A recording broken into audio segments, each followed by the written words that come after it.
Hello and thanks for attending today's meeting. As most of you are already aware, Mr. Wajojo has recently acquired a small transport and logistics company, Aussielog Transport. Mr. Wajojo plans to integrate Aussielog and IAJ's business together. Aussielog Transport will act as a separate division but will work under IAJ's policies and procedures. The first 12 months will be make or break, and Mr. Wajojo has put me in charge of creating a business plan covering the next 3 to 5 years. I've prepared a PowerPoint that will go into more detail and give you an idea of what I've planned.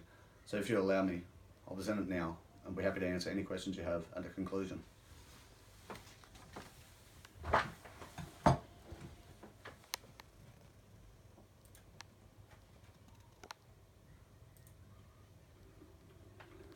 PowerPoint presentation for IAJ's planning conference. Aussielog Transport and Logistics market covering existing customers. We can gather feedback through many methods. A few I plan on using include using observation, formal assessment, telephone surveys, direct contact and face-to-face questioning, product testing to provide feedback on quality and variation, focus groups and data collected about the service provided, market research. How customer service can be improved. By analysing the data collected from our customer service feedback techniques, we can improve customer service. Planning the implementation of any improvements should address the following: any changes to process required, changes to policies and procedures which might be needed because of changes to process, change to technology such as hardware, software, communications and information systems, the procurement of technology if required, change management requirements such as communication and training, which needs to be addressed to ensure that changes are implemented smoothly, staff required to implement changes. How to obtain new customers. By networking with IAJ and Aussielog Transport's current customers, we may be able to create new scopes of work by achieving a good standard of customer service across the company. We may increase word of mouth referrals resulting in new customers. Other ways we can generate new customers include using social media as a sales tool, trade shows and conferences, collaboration with other supply chain partners and logistics providers, tapping into existing customers, networking. I created a pest analysis regarding the merger.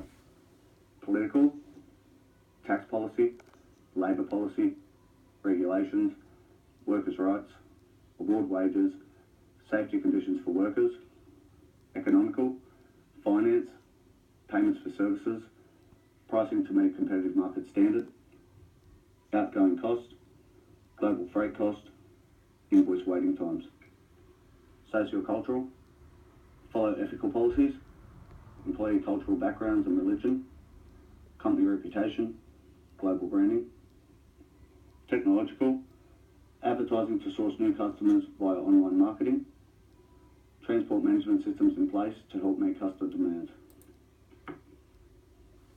I've also created a SWOT analysis.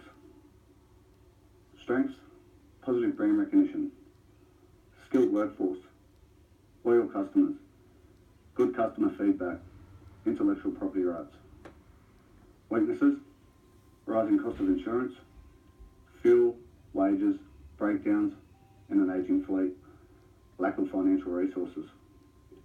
Opportunities, new technology, biofuels, company merger, new employees, new tailored fleet. Threats, emergence of competitors, pending government regulations, increased trade barriers. A review of Aussielog Transport and Logistics existing resources. Plant and equipment include a fleet of B-doubles, semi-trailers and rigid trucks, which will have to be replaced over the next 3 years. I propose using a trend analysis along with the accounts provided to look at how much the maintenance and breakdowns are costing on a monthly basis for each unit, then trading the units with higher costs for a new updated model. This way our customer service will not be affected by faulty equipment. I will also do a disposal analysis defining the loss and gain for Aussielog Transport and Logistics.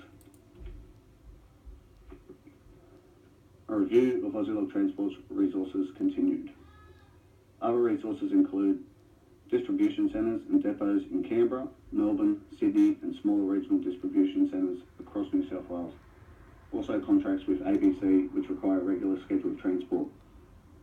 Workforce, operations managers in all depots, drivers, office staff and warehouse personnel. Plant and equipment include trucks, forklifts, containers, pallets, packing materials, logistics software and hardware, and company vehicles.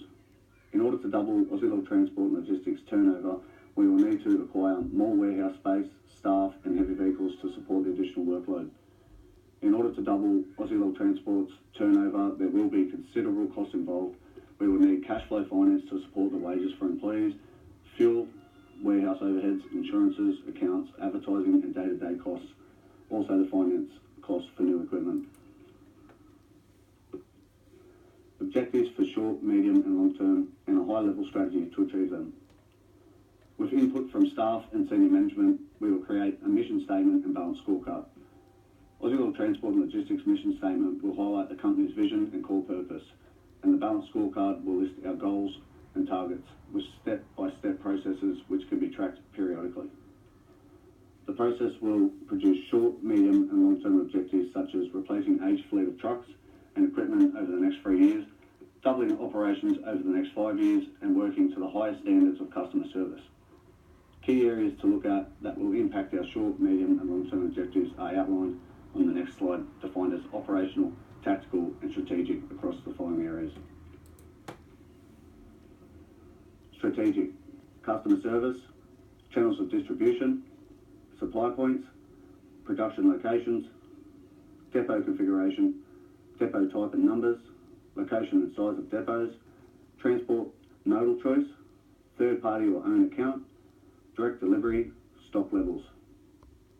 Tactical, vehicle size, type and numbers, contract hire, primary routes, delivery schedules, driver resources, supply facilities, depot storage, design and layout, space allocation, storage media, handling methods, forklift types and numbers, unit loads. Administration information support systems, monitoring procedures, stock location and control. Operational, goods, receipt and checking, bulk storage, order picking, stock replenishment, order marshalling, load scheduling, returns, personnel availability, stock update, documentation completion, vehicle maintenance. Contingency planning requirements at a high level. To create the contingency plan, we need to identify any problems that can arise, things like problems with the flow of materials, information, communications, IT systems, human errors and vehicle breakdowns. Problems may arise from natural disasters, terror attacks and so many more unexpected events. That's why it's so important to have a contingency plan ready to act so we can have control and limit any delays and possible financial losses. The contingency plan will consist of the contingency planning policy, formal policy, conduct the business impact analysis, identify and prioritise mission critical systems, identify preventive controls, reduce system disruptions, create contingency strategies, recover quickly and effectively, develop an information system contingency plan, procedure for restoring a damaged system, ensure plan testing, training and exercise, test, ensure plan maintenance. The KPIs to be used and how they will be documented. Average days to deliver order, dollars spent on research and development, funding for employee training, quality of raw materials, revenues, number of new customers acquired, customer service. How KPIs will be documented. The key performance indicators will be tracked using dashboards and scorecards. We can create KPIs from using Excel and Microsoft Word. How activity-based costing can be used to aid in planning and scheduling cash flows and projections. Activity-based costing aids with cash flow scheduling and projections by allowing us to break down and measure cost of materials, labour and overheads to produce the product or service. By calculating expenses to produce the product or service, we can determine an accurate selling price that will create profit for the company and possibly allow us to gain more market share. More exact cost helps you sell at more exact prices. Staff recruiting, ongoing training and management. Human resources and roles that logisticians fulfill in transport and logistics: analysts, operational staff, relationship management staff, IT and technology communication staff, procurement staff, customer service management staff, sales, logisticians. Recruiting. In commencing a recruitment activity, it is assumed that the organisation has undertaken a formal review concerning the need for the job and has eliminated the alternatives. The steps are as follows. Review the job description. Develop the selection criteria. The criteria should focus on 4 elements: job-related skills, qualifications, ability, skills, capacity to perform the role, aptitudes, talent, capability for learning. Define the recruitment process. Obtain approval to recruit. Appoint a selection panel. Inducting. Examples of some questions that managers should ask themselves concerning a new employee are: how to assist the new team member to feel a part of the team and wanted, how best to motivate the new team member, how to integrate their goals with the team objectives. Managing people, managing performance. The 2 performance outcomes for an individual, a work group or an organisation are: performance effectiveness, whether the task goals are being attained; performance efficiency, how well the resources are being utilised. For a manager, these outcomes apply not only to their team and to the individual within the team, but also to the manager. There are 3 elements that together can make for a consistently high performance level of individual. However, the importance of each element to the others remains under academic debate. The elements are: job satisfaction leads to improved work performance. Improved work performance leads to an increase in job satisfaction. Improved rewards in the eye of receiver lead to both improved work performance and increased job satisfaction. A high-level resource acquisition explaining how resources will be procured. Resources should be acquired in accordance with the business enterprise's procurement policies and procedures, which will cover the procurement of personnel, equipment, supplies or materials. Aussie Log Transport and Logistics will implement IHA's policies and procedures. The following must be observed. Impartiality. Always avoid conflicts of interest. Not exceed authority limits. Not accept gain by way of gift or secret commission. Report any potential incidents that may cause impropriety. Be honest when dealing with stakeholders. Membership to relevant professional body. Maintain professional development. Respect confidentiality. A high-level resource acquisition plan explaining how resources will be procured.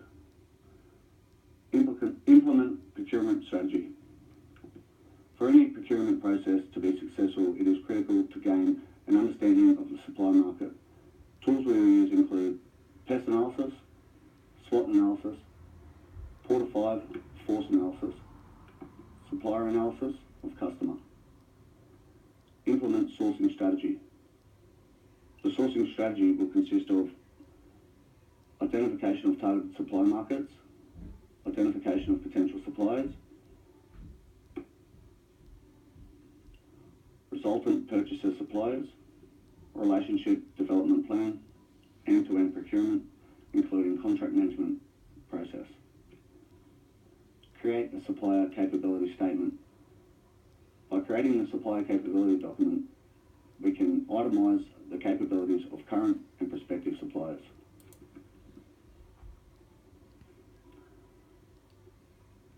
Identification of systems and processes to monitor finances and conduct financial analysis, and to monitor resources acquisition and usage. Financial accounting deals with the incoming and outgoing invoices as well as associated documents process for accounts receivable and accounts payable accounting. Managerial accounting, covering cost element accounting, cost centre accounting and profitability analysis. Both processes will work together as an enterprise resource planning system and transaction-based information system integrated across the whole business. They enable data capture for the whole business in a single computer package, which then gives us a single source for all the key business information activities, including financials. Types of procurement systems: sell-side system, buy-side system, product exchanges, electronic marketplaces. Analysing and interpreting financial information using the ERP system enables a considerable amount of data to be captured to enable an analysis and interpretation of financial information. Monitoring resource usage. Effective performance measurements requires a set of key performance indicators to measure inputs covering time, labour and cost, output covering production and profit, efficiency and production. KPIs and dashboards will be used to monitor usage. Strategies for investigating and rectifying problems to reduce cost and the implementation of recommendations. Rectifying problems. The strategy I propose we use involves the use of DMAIC. The acronym stands for the 5 main steps in the process: define, measure, analyse, improve, control. Define. Once identified, the problem needs to be defined. The more specific the problem is defined, the greater chance of obtaining measurement and then successfully completing the project or solving the problem. Measure. Once the problem has been defined, decisions need to be made on additional measurement requirements to quantify the problem. Analyse. The appropriate data can then be collected and analysed once the additional measurements have been made. Improve. Possible solutions can then be developed once this additional data has been collected and analysed. Control.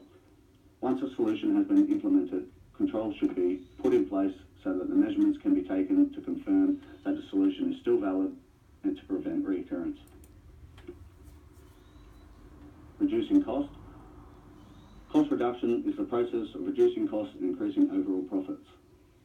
According to Smith-Bellbury, when designing and implementing a comprehensive cost reduction strategy, it should focus on the 3 key desirables: reducing overall operating costs, improving the management of utility contracts and relationships, reducing the waste generally across all departments within the business. A good costing strategy involves conducting an in-depth audit of current expenditure, collecting data about the market to determine the best way of finding suppliers, and employing the use of requests for quotations, tendering and development of supplier panels. Presenting details of the findings in a report which also makes recommendations. Implementing the agreed recommendations. Ensuring that ongoing monitoring, query management are carried out and improved policies and procedures are implemented. Implementation of recommendations. Gaining approval from within. Although a recommendation may be able to demonstrate significant savings and add value, it may not necessarily be accepted by everyone in the organisation. An advantage and benefit identified by one stakeholder may be regarded as a disadvantage to another, and they may place obstacles in the way of a new initiative being implemented, even though it has been approved. This problem can be reduced by firstly involving them in developing the cost reduction strategy through consultation, and also by demonstrating the benefits that they will receive. This provides them with ownership, which makes it more likely that they will accept the improvements which are being made. Gaining external approval. In order for external stakeholders to agree on any changes being implemented, they should also be involved and consulted during development of the cost reduction strategy. A transport and logistics enterprise which is customer driven is likely to do this anyway, and will focus on demonstrating the benefits that customers will receive as a result of the change. The Agreements such as contracts and service level agreements will need to be reviewed to ensure that the correct communication processes are carried out in accordance with the terms and conditions of the agreement. An effective collaborative agreement between a service provider and its customers and partners will have procedures in place to cover continuous improvement and change management. A reporting framework for stakeholders at all levels that will support the merger period and subsequent 12 months of the combined operation. The relationship between what might be termed as command information and feedback control information could be as follows. The board, annual reports. Executive management, quarterly reports. Middle management, monthly reports. Supervisory, weekly reports. Operational, daily reports. Any report which is produced must be relevant and useful. Reports may provide summaries focused on key statistics, exception reports that identify major deviations from the plan, detailed including all information. Reports should be made in standard format, especially where any comparison are to be made about the different sites. Data should be presented in whatever means is most appropriate to the eventual use of the data. Presentation of information and data should also be appropriate for the audience. Data may be presented as trend data based on moving periodic totals to identify changes. Comparative data, data analysis over a short period, such as this month against last month. Data analysed against a target, such as this month compared with budget. Data analysed against a measured standard, such as this month compared with the standard. Indecises data in statistical form compared with a base position over time. Ratios, a combination of two or more pieces of meaningful data to form a useful figure for comparison. Graphs to show comparative trends in pictorial form. Everyone who receives the information must understand it. Thanks for taking the time to allow me to present the presentation. I hope you understood most parts, and I'm happy to answer any questions you may have.